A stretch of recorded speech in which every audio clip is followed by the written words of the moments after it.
Adam, I need an idea for the show. So if we're doing clips, there's always the best stuff, but that's so generic. Um, I mean, Greatest it's like the hits? good stuff, so it's moments of illumination. Uh,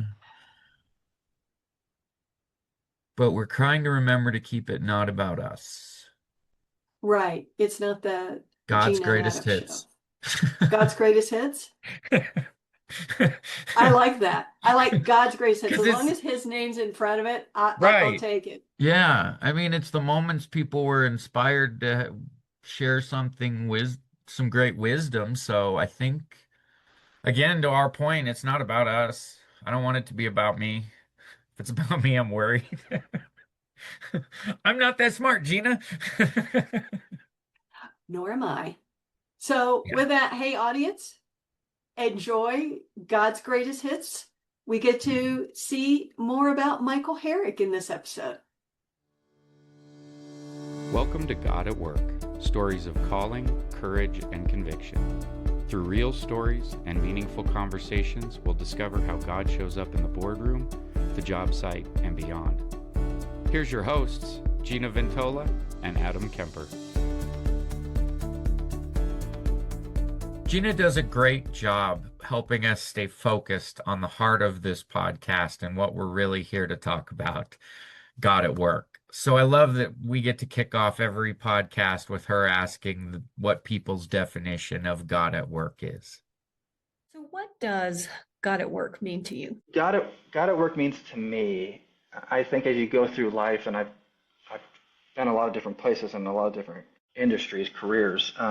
Through sports, I used to be in law enforcement and now financial services, and I've lived in different places. And I think the thing that you realize as you get closer to God is you're not in control of the things you think you are.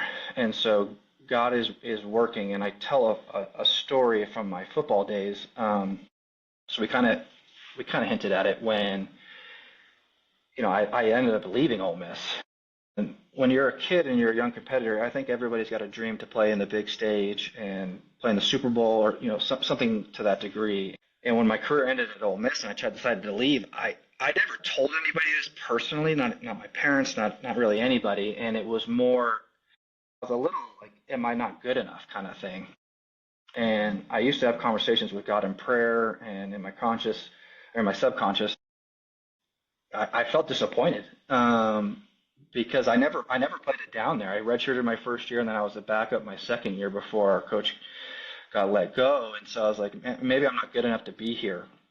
Um, but it was in my heart that I wanted to play on the biggest stage. And then when I transferred to NAU, these stories, my second year there, this was in 2008, so there was the great financial crisis of 2008, and I had no clue how the business operations of football and collegiate football worked. And so we had a meeting with our athletic director and our president, and they were saying we were having, the school was having some financial problems due to all that, and we might have to cut some sports programs.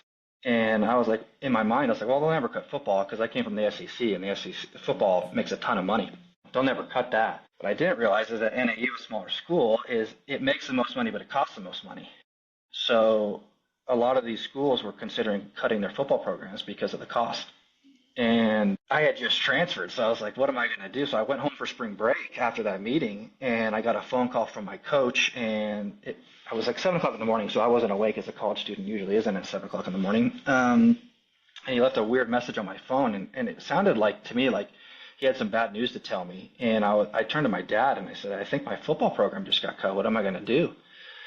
And he goes, well, why don't you call the coach back? So I call the coach back. He's still kind of awkward at the beginning of the conversation, but he says, due to all this financial stress, we're going to go play another money game. And a money game is the smaller schools get paid to go play the big schools.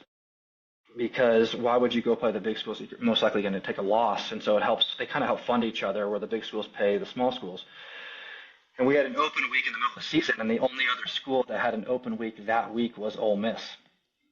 And so he wanted to tell me first before it got out in the public that we're going to go back and play your old school. And which has never happened before, and it will probably never happen again. I promise you, if you go into Oxford, Mississippi, and ask where Flagstaff, Arizona is, they couldn't tell you.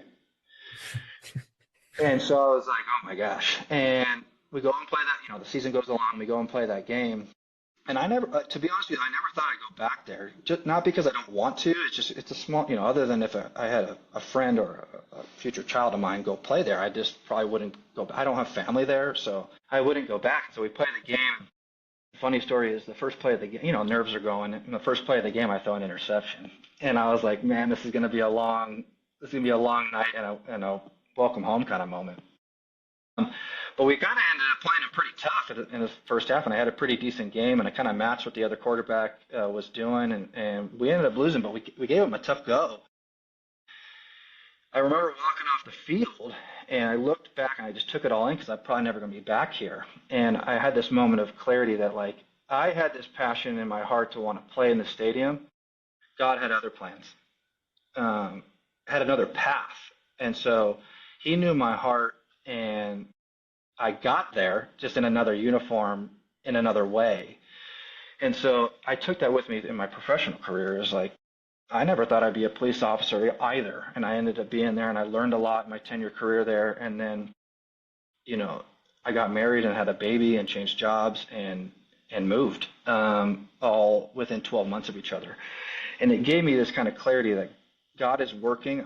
You have your own desires, but let God take control. And so We like to keep our show focused on God and not about us, which is why we love hearing what our guests have to say about what they feel people should know about God. how do I define this? God is the most beautiful thing that this world has to offer. He's the creator.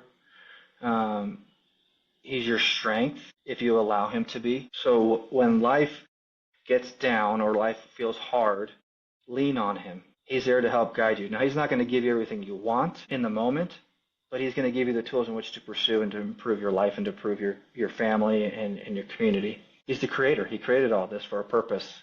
It's hard to see what that is on a day-to-day a lot of the times, but there is a purpose. And I promise you, if you're in pursuit of shaping your life, whether it's your personal life, your business life, whatever, you're going to see some beautiful things in this world.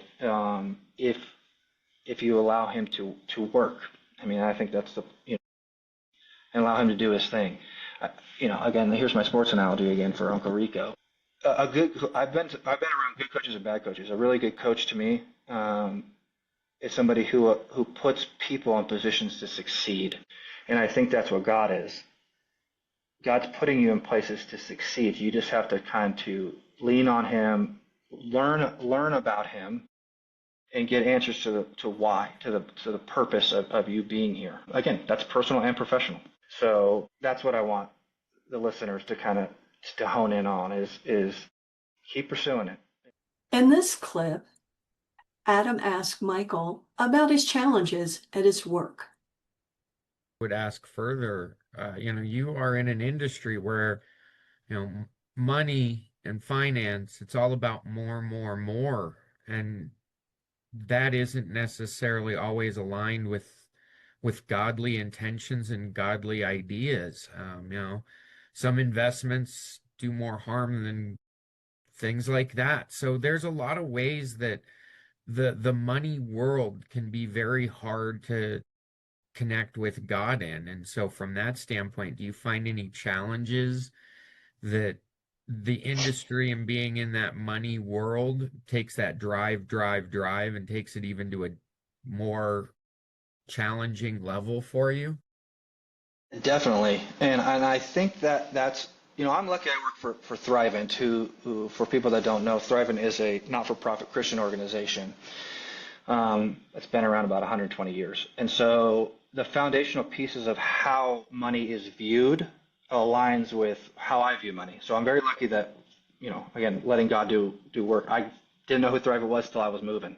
So, but I had the same viewpoint that Thrivent does with money and I think people think that money can solve problems, where we view money and I view money, it's a tool in which to pursue your purpose. And so the more you can see money as a tool to pursue God's mission, and what does that mean? And that can be defined in many different ways, depending who you're talking to. When money is the only source of the goal, or when money is the only goal, that's your idol. um, and you can talk to all kinds of wealthy people. Money doesn't make you happy. It helps you pursue the things that make you happy.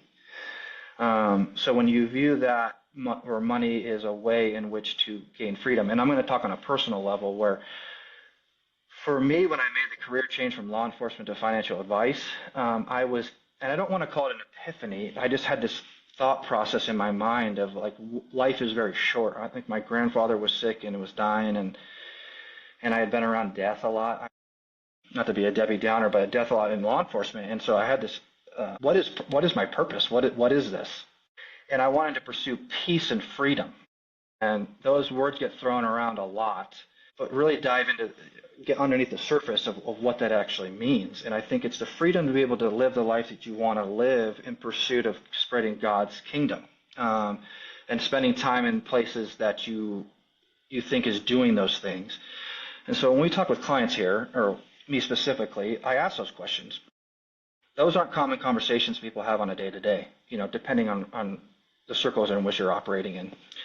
And so the finance world is about grow, grow, grow, grow, grow. What we like to do in the term a lot of the times in our industry is a holistic advice. But that, again, those are just catchphrases to me. And so it's more like, let's define what you want out of life and the purpose and the people that matter most to you. And let's give, dollars a name into which to go pursue those things. And so, yes, while portfolio growth and investment growth is important because it allows you to have more freedom, the most important thing is trust and definition. What does that look like? What's the path? And so, yeah, you go back to false idols, and money isn't. I think people should think about in depth, think about what do they want out of life and how do I pursue it. And so that's the view of money, and I kind of go back to it's a tool. This is God at Work, reminding you to lead with faith, serve with purpose, and live out your calling. Until we meet again, keep walking boldly in your faith, at work and beyond, and remember, your business is your ministry.